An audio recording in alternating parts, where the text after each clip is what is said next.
नमस्कार सबैजनालाई मेरो युट्युब च्यानलमा जति पनि नयाँ साथीहरू जोडिनु भएको छ हृदयदेखि नै स्वागत गर्न चाहे। यदि तपाईहरू हाम्रो युट्युब च्यानलमा पहिलोचोटि जोडिनु भएको छ भनेदेखि हाम्रो युट्युब च्यानललाई सब्स्क्राइब गरेर सदाको लागि हाम्रो च्यानलसँग जोडिन सक्नुहुन्छ। आजको विषयवस्तु छ नागरिक एप। सरकारले ल्याएको नागरिक एपको बारेमा आज हामी अलिकति छलफल गर्न गइराखेका छौँ। पछिल्लो समय सरकारले गरेको एउटा प्रयास नागरिक एप हरेक कुरा चाहिँ अनलाइनमा चाहिँ हाम्रो डकुमेन्टहरू होस् भन्ने हेतुले सरकारले नागरिक एप त ल्यायो। तर यो नागरिक एप चलाउनको लागि अहिले प्यान नम्बर निकाल्नको लागि नागरिकहरूको एउटा भिड लाइन ताती देखिन्छ। तर यो कतिको प्रभावकारी छ, यो कतिको जनतामा पुग्न सक्छ होइन, कतिको चाहिँ प्रभावकारी रूपमा चाहिँ यसले कामहरू गर्न सक्छ, यसमा के चिजहरू विविध विषयमा नागरिक एप के हो, कसरी चलाउने, कसको लागि योग्य हो, के नागरिक एपमा सबै हाम्रा डकुमेन्टहरू रहन सफल हुन्छ त, के सबै नेपालीको पहुँचसम्म पुग्न सक्छ त यो नागरिक एप भन्ने पनि एउटा प्रश्नवाचक चिन्ह छ।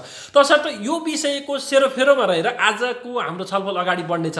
हजुरलाई मैले अब फटाफट आफ्नो आजको विषयवस्तुतर्फ लिएर जान चाहन्छु एउटा रिपोर्ट सहित। सरकारले पनि आफ्ना विभिन्न सेवा अनलाइनमै उपलब्ध गराउन थालेको छ।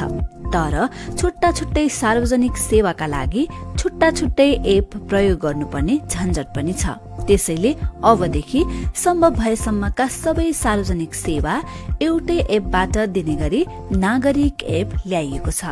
सुशासन, विकास र समृद्धि प्राप्तिका लागि सरकारले डिजिटल नेपालको दूरदृष्टि राखेको छ। 2075-76 को सरकारी नीति तथा कार्यक्रमले परिकल्पना गरेको नागरिक एप डिजिटल नेपालको एउटा महत्वपूर्ण आधार हो।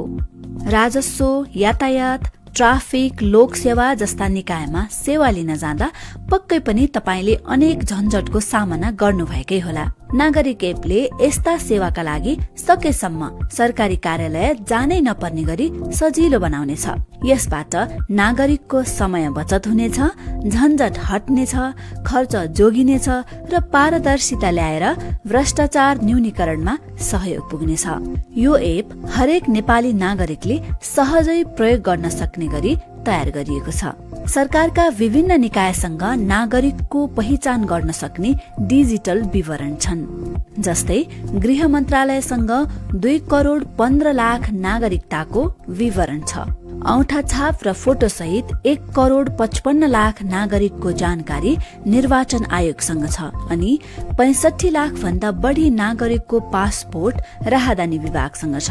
यी तीनै स्थानमा रहेका विवरणलाई प्रयोग गरी यो एपमा नागरिकको डिजिटल परिचय स्थापित गरिएको छ। आगामी दिनमा राष्ट्रिय परिचय पत्रलाई पनि जोडिनेछ। सरकारी सेवा सुविधा लिँदा कागज पत्र बुझाउनु पर्ने झन्झट अन्त्य गर्न एपले स्वचालित रूपमा आवश्यक विवरण लिने तथा पुष्टि गर्ने काम गर्छ। नागरिकले आफ्नो नागरिकता, राहदानी, कम्पनी दर्ता, शैक्षिक प्रमाणपत्र जस्ता कागजात साथमा बोकेर हिँडिरहनु पर्ने झन्झट अब हुँदैन। उदाहरणका लागि एपमा नागरिकता नम्बर राखेकै भरमा स्थायी लेखा नम्बर अथवा प्यान प्राप्त गर्ने प्रक्रिया थाल्न सकिन्छ। यो एप प्रयोग गर्न पनि एकदम सजिलो छ। आफ्नो नाममा रहेको मोबाइल नम्बरबाट यो एप र यसमा रहेका सुविधा प्रयोग गर्न सकिन्छ। मोबाइल नम्बर राखिसकेपछि कसको नाममा दर्ता छ भन्ने कुरा एपले स्वचालित रूपमा पत्ता लगाउन सक्छ। नागरिकता नम्बरबाट नै एपले सम्बन्धित निकायको सिस्टममा पहुँच बनाउन सक्छ। उदाहरणका लागि कुनै कार्यालयले दिने सेवाका लागि तपाईको प्यान विवरण चाहिने भयो। प्यान नम्बर राखेकै भरमा एपले राजस्व विभागको सिस्टमबाट सोझै विवरण प्राप्त गर्न सक्छ।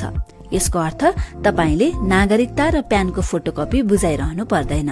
केन्द्रदेखि स्थानीय सरकारले नागरिकलाई उपलब्ध गराउने सबै सेवा सुविधा क्रमशः यो एपबाटै प्रदान गरिनेछ। स्थानीय सरकारले प्रदान गर्ने 64 मध्ये 40 भन्दा बढी सेवा यो एपमा उपलब्ध हुनेछन्। यो एपमा कुनै पनि विवरण भर्नु वा अपलोड गरिरहनु पनि पर्दैन। नागरिक एप यति सजिलो छ कि एक क्लिक गरेकै भरमा सम्बन्धित सरकारी सेवाका लागि आफै आवेदन भरिन्छ। सरकारका विभिन्न निकायसँग भएका तपाईका प्रमाणित विवरण यसले स्वचालित रूपमा रुजु गर्छ, जसले गर्दा फेरबदल वा किर्ते गर्ने सम्भावना पनि हुँदैन। यो एपमा पहिलो चरणमा सरकारी सेवा अनि दोस्रो चरणमा अर्ध सरकारी सेवा समेटिनेछन्। यसले नागरिकको सहजता, सुशासन, भ्रष्टाचार न्यूनीकरण र सरकारको सञ्चालन खर्च कटौतीमा समेत ठूलो टेवा पुर्याउनेछ। नेपाल सरकार सञ्चार तथा सूचना प्रविधि मन्त्रालय। नेपाल यस्तो एउटा देश हो जहाँ चाहिँ 80% मान्छेहरू एउटा ग्रामीण रुरल एरियामा गाउँमा बस्ने गर्दछन् र अझै पनि अधिकांश नेपालीहरूको साधारण फोन समेत पहुँचमा छैन। लोड सेडिङको कारण विविध कुराहरू छ, कम शिक्षाको विविध कुराहरू छ। तसर्थ नागरिक एप केही सीमित व्यक्तिहरूको लागि सायद भोलिको दिनमा प्रभावकारी हुन सके पनि सीमित व्यक्तिहरूको लागि होला, तर आम सर्वसाधारणको लागि मेरो आफ्नो विचार म हजुरहरू समक्ष राख्दछु, त्यो इफोर्टेबल चाहिँ सायद छैन होला हैन। अनि सरकारले त्यो भन्दा पनि है अन्य कुरालाई चाहिँ फोकस दिएको भए चाहिँ अझ बेटर हुने थियो।